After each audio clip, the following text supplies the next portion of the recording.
the Washington Huskies have a chance to not only win the Pac-12 Championship in 2023, but they've got to make a chance to make the college football playoff as well. How can they do it? Let's find out right here. You are Locked On Huskies, your daily podcast on the Washington Huskies, part of the Locked On Podcast Network, your team every day.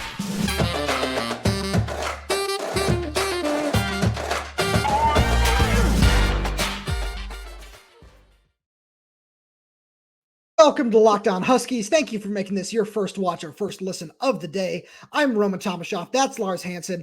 We write for Fan Nation and Sports Illustrated's Inside the Huskies. You can check out all our work at si.com/college/Washington. Lars, it's great to be here. I want to remind the good people at home that this episode is brought to you by Game Time.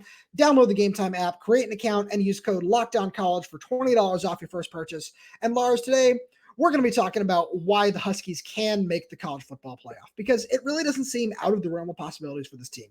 And we saw what they did last year, finishing 11-2, being ranked 8th in the final AP poll. And that just feels like a good building block for Kalen DeBoer and his entire team. And I feel like this really does need to start with the offense, because this is arguably the best offense in the country. Would you not agree?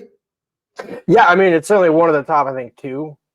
Maybe top three, kind of depending on how you view USC and Ohio State. I think, USC has maybe the better USC and Ohio State arguably probably have more top end, with obviously everybody knows Marvin Harrison and Mecca, but Roman, Jalen McMillan are basically right there. USC doesn't have more than Dorian Singer. I mean, they do, but not in terms of elite level. Yeah.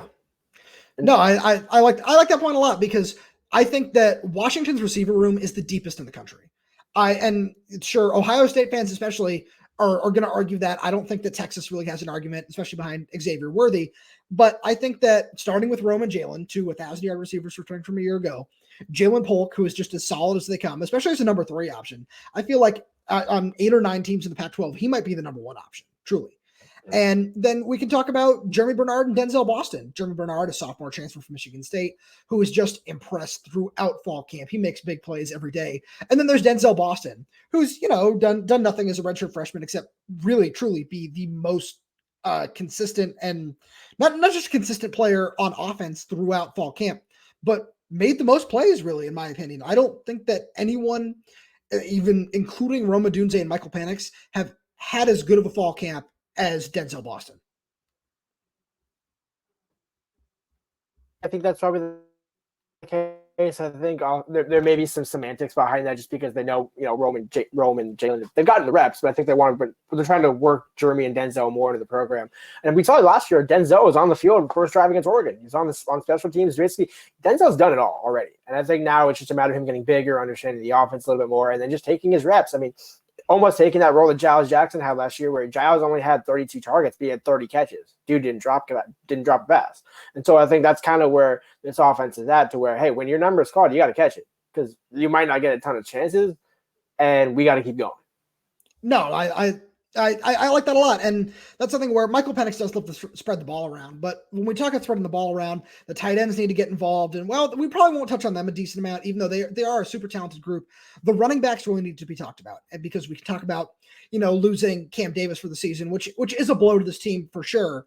But it's something that Lee Marks told you a week ago, is that this is a really, really deep running back room. And it's something where it starts with Dylan Johnson, somebody who has 147 catches, I believe, is the number under his belt already after 3 years in the SEC in Mike Leach's offense. And he's somebody who I think that, especially after a couple of weeks when he's still ramping up here, Ryan Grubb did say today that, if they needed to give him 15 to 20 to carries a game, that they could and they would. That's something where they don't necessarily have to do that just yet, especially with, Boise State and Tulsa on the schedule, not knocking those competition, just the level of competition they face there by any means, but something where you want to make sure that he's fully healthy, especially once you get to Michigan State and you get into, just conference play. And that's something where I think that he's going to end up being, especially now that, there's no Cam Davis, he's going to be the most productive back in the room by, I think a wide margin is safe to say at this point, even though guys like Will Nixon, Daniel Ngata, Sam Adams, and Richard Newton are all going to work in and are all going to have roles in the offense. And it's something where, when we talk about them, we have to talk about the offensive line. Yeah, well, I think the thing that kind of goes a lot in lockstep with that is the fact that UW doesn't traditionally, even when UW, Ryan Grubb and Kalen DeBoer at Fresno State, they really didn't go beyond 3 running backs, and so I almost think it's kind of like a happy, unfortunate accident to where Cam goes out. There's not really even a question as to Dylan's the. To be fair, Ryan Grubb said today that nobody has taken ownership of that room, but I think at the end of the day, it's going to be Dylan Johnson, and then what role can Daniel Ngata and Will Nixon supplement off that? And then, again, like I said with the receivers, when your number is called, when Richard Newton's number is called, when Sam Davis and Sam Adams' number is called, got to take advantage of your opportunities. I don't think they're going to get as much. I think Rich might just because of his seniority in the program. But, again, he hasn't had as many reps just with this offense, especially with Penix, because mainly it was Cam Davis and Wayne Talapapa last year. So I think they're 2 important bodies to have, especially from a depth perspective, but I think they're really counting on those top 3 guys to deliver. And, when we talk about that, we have to talk about the offensive line because you can look at the tackles in Troy Fautano and Roger Rosengarten. Ryan Grubb said today that the only other person who's really cemented himself in the room is Mateo Mele.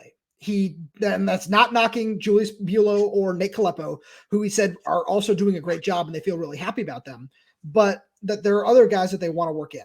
And he put a couple of names out there: Parker Brailsford, Hatchett, and Landon Hatchett. Landon Hatchett was the name that was most intriguing to me. I'm going to be writing about that today. Check that out on Inside the Huskies. But it was something where when he said that, I was kind of like, whoa, that really speaks to not only the where Landon is, just kind of at this point, even as a true freshman along the offensive line, but just kind of the talent. Because we've seen Garrett Hatchett now for a couple of years. We've seen Parker Brailsford throughout spring and fall just be really, really impressive, and somebody that the coaching staff is really, really happy with his progression, and he's coming along, somebody who they're comfortable using at multiple positions. And it's something where when I heard that, I was just kind of like, whoa, this room is really, really deep and talented. And they're very happy with where all these guys must be if Landon Hatchett can hear his name mentioned as somebody who is going to potentially get playing time along the offensive line as a true freshman. Yeah, no, I think part of that's going to be how much game time does he get. I think with injuries, you're probably not thinking more than 4, but I think it's still a good point to have in Landon's the feather in his cap that, hey, he came in the spring, was, kind of a natural true freshman in the spring, still was picking up the offense, but his transition from spring camp to fall camp has been night and day. Even yes. Garrett Hatchett, his older brother, said, he's like, wow, he hasn't really asked me any questions this fall camp because he's just dialed in and locked in. And that's a testament to Landon. I think he also kind of came in as a more natural center, as like a pure center. So there hasn't been they haven't tried to put him at a few different spots, which I think has helped him. And in turn, Parker Brailsford, who's kind of the number 2 center above Landon, he's also been asked to play a few different positions. So I think from that perspective, obviously Scott Huff is going to use a multitude of offensive linemen. And I think that's just a credit to him and the way he coaches his players, because you always want to have a number of guys ready at the drop of a dime in case injuries come in or whatever the case may be. Right. And again, you already kind of touched on that with Guard Memelar, who's going to be out for the season. And something where especially Landon has gotten some work at guard, as is Parker Brailsford, and Scott Huff loves talking about versatility. He loves talking about just, oh yeah, we can use this guy here. We can use this guy here. This guy's comfortable at guard and tackle. This guy's comfortable at tackle, guard, and center. Talking about Parker Brailsford and Garrett Hatchett, who's somebody who's gotten a little bit of time at center. I don't know that he's necessarily the backup option. That does seem to be Parker Brailsford at this point in time. But it's just, yeah, there's a lot of depth and a lot of talent just along the line. And we didn't even really talk about Michael Penix throughout this because there's no need. We know that he's a Heisman candidate, and we know he's somebody who you're going to want to buy a ticket, and you're going to want to talk about him throughout the fall, and somebody we will talk about. But speaking of buying tickets, we got to talk about Game Time. Game Time it's a great place because it's something where, Lars, you and I went to a Mariners Red Sox game a couple weeks ago. We won't talk about the outcome of the game, but I was really stressed trying to buy us cheap last-minute tickets for that game. And if I had used the Game Time app, maybe I wouldn't have been as stressed. Game Time is the fast and easy way to buy tickets for all the sports, music, comedy, and theater near you.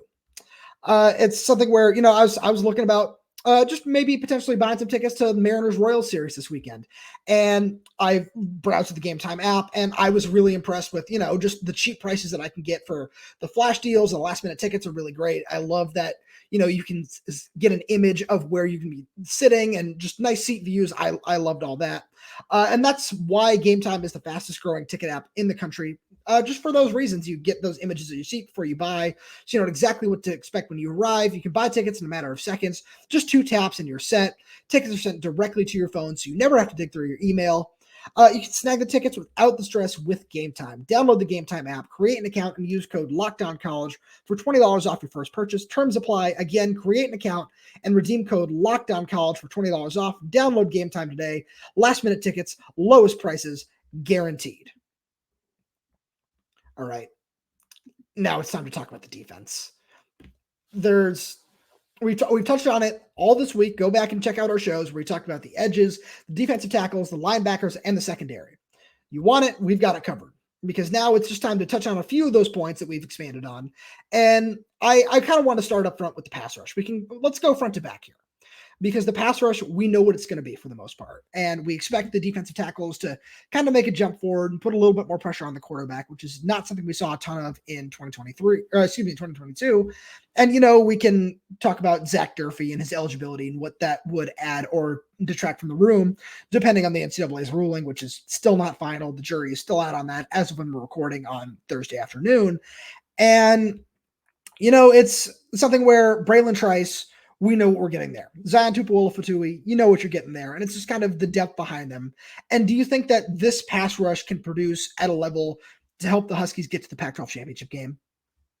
Oh, without question. I think probably, again, we talk about depth along this entire team. This is probably one of the deepest streams on the team. Again, in flat out offensive defense, because all the guys that are now there, whether you have Durfee or not, Void Tanufi is a guy who's moved outside. He's a more natural edge rusher anyway, so that's what he was in high school. So I think he's kind of gone back home, as it were, to that position. And he's got even Sakai, where we're talking about him, that we didn't even think he was going to be a factor this year. And in fall camp, he's really showing, hey, no, I can be a guy. And so I think to the coaching staff's credit, there's a number of different defensive fronts that they can go to because of the depth they have along the front. And obviously there are going to be questions about just experience, because Sakai got out a couple of games last year. Voy is pretty experienced, but then you look at guys that I know you and I are both really high on in Maurice Himes and Lance Holtzclaw.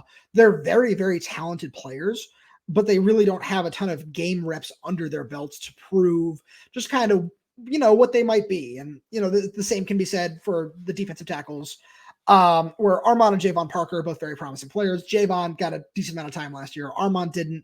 And then the rest of the guys have kind of been in a regular rotation. You know, Fatui Tuitele has been hurt, but he looks like he's ready to make an impact this year. So I feel like we need to just kind of move on, talk about the linebackers, because the linebackers are where I have the most questions. I love Edefwani Ilfosio. He's such a talented player. He's somebody who can make a huge impact for this team. But we've barely seen him over the last 2 years due to injuries. And now he looks healthy. He looks like someone who's ready to make a big impact for this team this year. But behind him, I feel like there's some questions. Alfonso Tuputala is a very talented player. He's really helpful in run support. And you can kind of just go through the rest of the room. Carson Bruner, Raylan Goforth, even Drew Fowler to an extent, and then the true freshmen and Devin Bryant and Jordan Whitney, and just say, yeah, there are areas that they excel in, but they're not necessarily very complete players where it's, yeah, we can expect this guy to produce on all 3 downs every single drive. Yeah, absolutely. I think the thing to remember about Alfonso is he didn't start the season with Eddie last year or even the year prior to that. So I think having those two especially Eddie being a true 6-year senior veteran of the room, I think he kind of stabilizes the entire defense and will allow Alfonso to be a better linebacker and do what he does better. And then beyond that, you also have the younger guys and the depth and things like that. And it really, to your point, it starts with Eddie because he is the heart and soul of this defense. I don't think there's any question of that. And that's one of the biggest reasons that he was named captain. If you had to, so this is just, obviously Eddie's going to lead this team in tackles if he's able to stay healthy. Who do you think finishes second in total tackles on this team? That's a good question. Part of me wants to say Asa Turner just because of the natural safety. He also could either drop back or come down and both run and pass. But also at the same point, do you want him being your second highest tackler? I almost think it could be.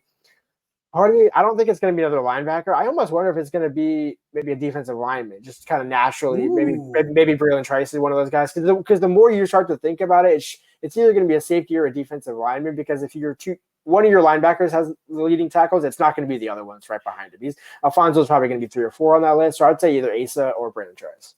So I have a safety at number 2, but it's not Asa. It's Dom Hampton.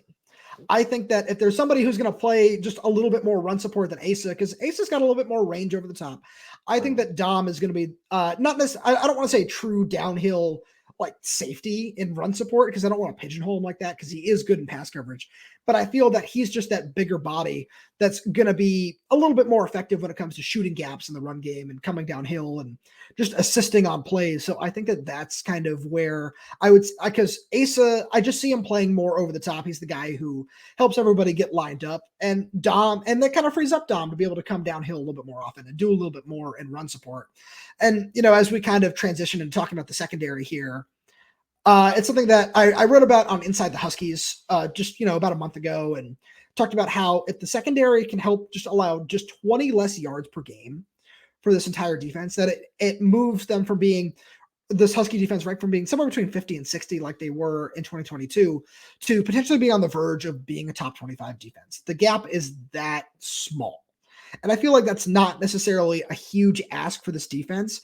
And I feel like that starts with Jabbar Muhammad and Elijah Jackson at corner, where if they can just help just not get beat over the top on a very consistent basis, that this defense could just be one of the most improved defenses in the country, not in terms of, stats, but yeah, I think that they'll have more takeaways, but just in terms of yards allowed and, first downs given up, which were two areas that they were not really very great in during the 2022 season.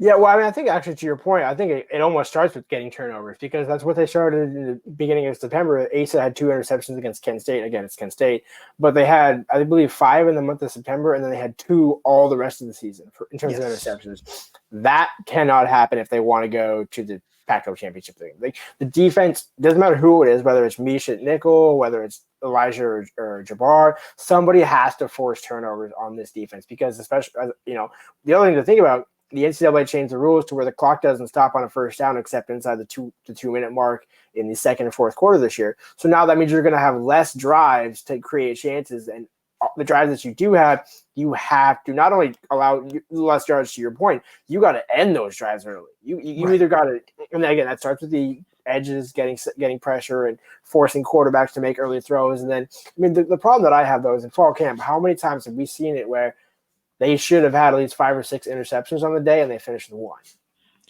No, that is a great point because there have been a lot of dropped interceptions. But that's something where, hey, maybe in practice it's I didn't see it great, or it's something different, and that transitions to the game.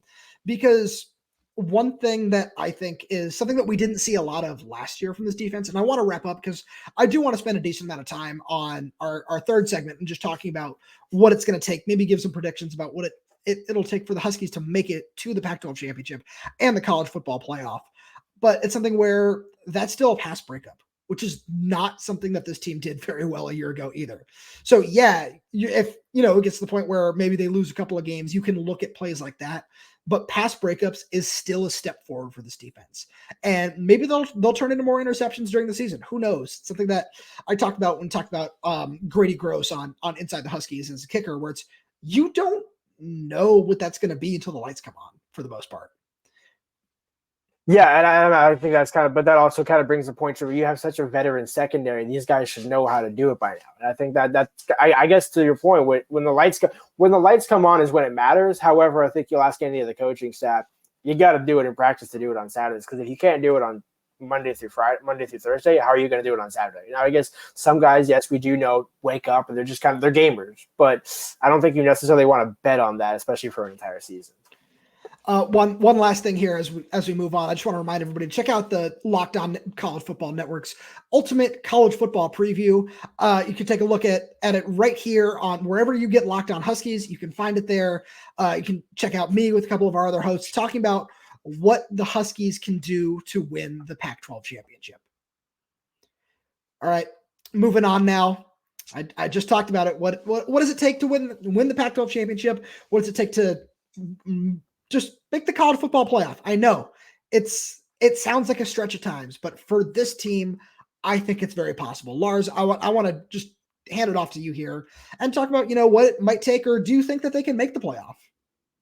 I think they certainly can make it. I think it's going to come down to 2 games. It's going to come down, well, first of all, starts with, let's go beginning in front here. You got to enter the month of October undefeated. Can't lose to Michigan State. Certainly can't lose to Boise State.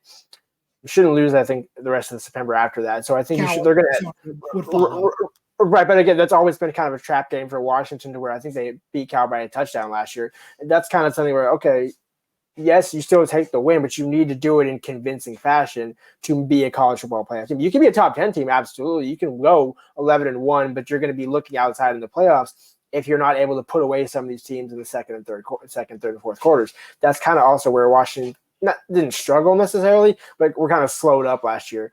And then I think it really comes down to, again, the Oregon game in October and the USC game in November. If they can lose, they can go 1-1 in that series and still make the Pac-12 championship and have a shot at the playoffs, but you can't lose both. I don't think they'll win both, but you can't lose both. Right. And I look towards November too as what's really going to define the season, because the Oregon game is the one where I kind of hang up on. I think they can win because it's here in Seattle, but I look at the 3-game stretch in November. That is just a gauntlet that comes right before the Apple Cup, where for anybody who doesn't have the schedule in front of them, it's at USC, at home against Utah, and then at Oregon State. That's a really, really tough slate. And it's something I talked about with Spencer McLaughlin of Locked On Pac-12 the other day, where I said if they get to that stretch 3-0, wow, that's awesome. I don't think that's going to happen. But I think that if they get through that stretch 2-1, we're just from everything that probably happens up until then, because we can't see in the future. I'd like to, or if anybody out there has that power, please contact me. I would love to learn how to do that. But it's something where if we look back and we're heading into Apple Cup week and we're coming off, let's say we saw the Huskies lose at USC, but then win against Utah and win at Oregon State. I think we're probably looking at a team that's 9-1, 10-1. Whatever it is at that point. And they're on the verge of making a Pac-12 championship, the Pac-12 championship game, if they can beat Wazoo. And I think that if that happens, they probably end up playing USC. That just seems like where this is going. And on a neutral field, not on the road, I think that that's a game that the Huskies can win. And to your point, that neutral site would be in Las Vegas, not Southern California, which does actually make it more of a neutral site game, because I think when you have any neutral site in the state of California against a California school, that's just not a neutral site, if we're being real. But actually, it kind of reminds me of the conversation that I had at Pac-12 Media Day with Lincoln when I asked him about his relationship with Kalen DeBoer. And he said, yeah, we'll play Washington once or maybe twice. We'll see how it goes. I think even Lincoln knows where this is going. I think we all know where this is going. But at the same point, I even asked Roger Rosengarten today about next year. He's like, hey, look, win this last Pac-12 championship. Let's win this national championship. And then whatever happens after that, so be it. But they are so dialed in on this year. And I think that's actually kind of a good thing for the program. Obviously they're going to be dialed in. But the fact that they're not even acknowledging it, they're not thinking about it, they're like, hey, look, we can't think too far down the road here, because if we start looking past Oregon, if we start looking past USC, that's kind of where you get into a dicey situation. No, that's very, very true. And I love that quote from Roger Rosengarten, because, we've seen some quotes come out from USC this week where they're saying, oh, we're going to go 15-0. We're going to win the national championship. And that they don't have an easy schedule either. That's going to be really tough. And I think that, especially with both teams moving to the Big Ten, there could, and I'm not saying that this isn't already just a rivalry in some senses, but it could be really just, this matchup with USC could help blossom into a true rivalry this year. And I think that would be a really, really fun Pac-12 championship game. They could end up playing Utah. There are a couple other, we won't get into all the scenarios here, but let's say the Huskies win the Pac-12 championship. And that would be what, 12-1 at that point? It would have to be, yeah. Even so, let's say they're 12-1 or even 11-2. And they've just won the Pac-12 championship game. Is that enough to put them into the college football playoff? A 2-loss team is not getting in the playoff this year, flat out. That's not. It doesn't matter what conference you're in, especially when you look at the Big Ten, how stacked they are. Either somebody's going to get 2 in. It's either going to be the Big Ten, the Pac, or the Pac-12. Because maybe the SEC can sneak 2 in, but I think at this point, I think someone's going to get left out in the cold. And if you're a 2-loss team, especially if you're Washington as a 2-loss team, not to discredit Washington, not to feed the national favor of, hey, we're going to go to the West Coast here, but I think they're always at a disadvantage when, okay, if we're going to put in, let's say Ohio State and Washington are both 11-2, who are you putting in? Sure, yeah. No, as no much disrespect. No as much as disrespect. we don't, right? As much as we, but that still means a New Year's Six bowl is on the table. But I think Sure. even for this, I think even for this team, they know that they deserve a shot in the college football playoff. It's just a matter of, okay, then prove it. Go out and prove it. You can lose it. You can lose one game. You don't have to run the table, but you can't lose two. Right. And I think that's really possible. It is. With the schedule, I think that's the thing that's going to be the toughest. Is this schedule is not what it was last year. There are a couple of games that I think are going to be under the radar tough matchups. One of them is at Arizona because just weird things happen in the desert. We know this. We've known this for 20 years following this team. That's something that just happens. And the other one that's going to be an underrated tough game, I don't think they're going to be a very good team, but it's just another place where weird things happen, is at Stanford. I think that they could beat Stanford very well, and they match up very well with Stanford, but weird things happen in the library, man. And that's something that needs to be considered. And I don't know. I really think this is going to end up being a great season for the Huskies. And I'm not somebody who normally goes out there and gives record predictions because I am a jinx. And no matter what I say, I am always wrong. If I say that this team is going to be 11-1, they will be 1-11, and it's going to be entirely my fault because that's something that happens. So I'm not going to talk about that at this time, but I will say that I do believe that this team can make the college football playoff.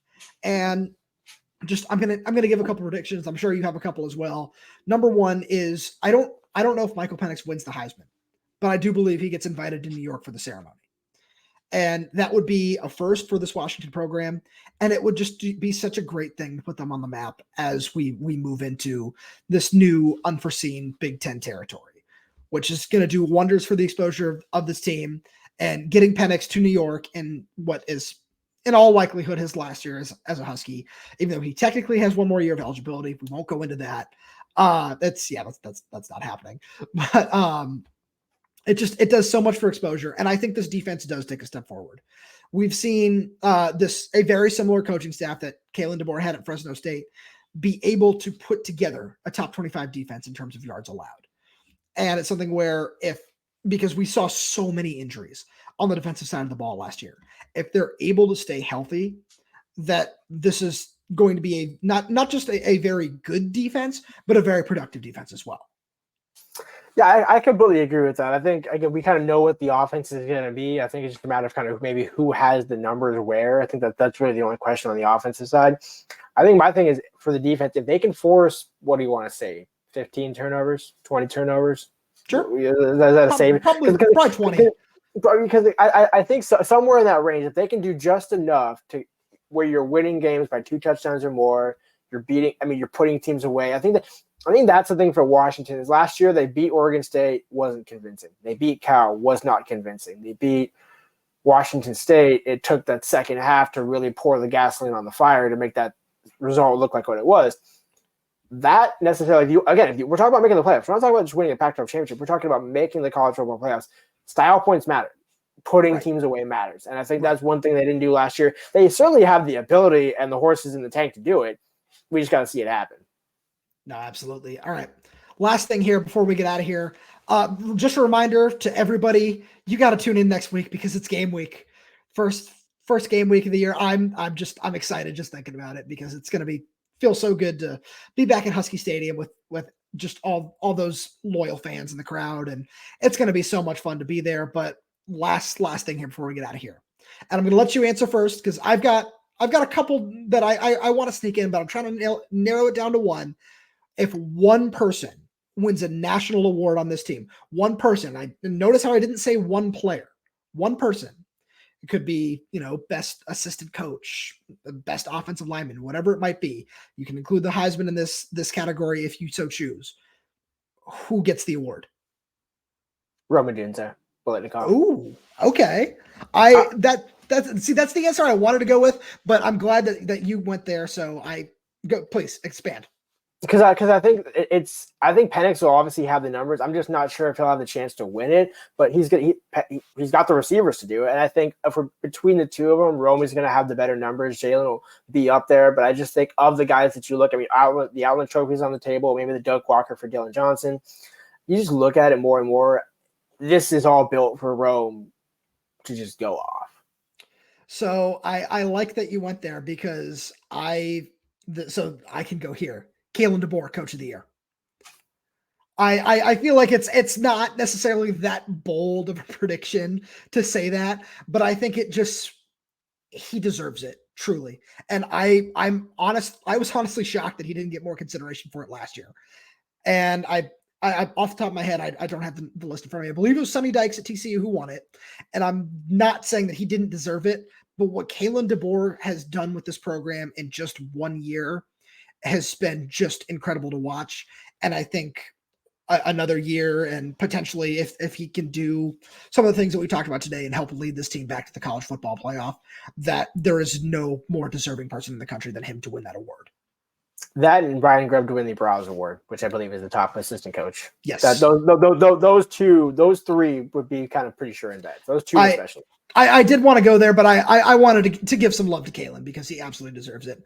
All you everydayers out there, I want to thank you so much for tuning in. And please make sure to like, subscribe, comment, leave us a 5-star review on YouTube, wherever else you get your podcast. We really appreciate it. We've got some great input in the comments. Please continue to flood our comments. We're going to try to do some mailbags wherever possible. So just feel free to leave us a question wherever you want. Tweet at us at Locked On Huskies, at Tomashoff34, at Lars Hanson. Wherever, we're always around. And once again, subscribe on YouTube, Apple Podcasts, Spotify, wherever you get your podcasts. We're always around. Again, thank you so much for tuning in. We really appreciate it. We'll see you next week.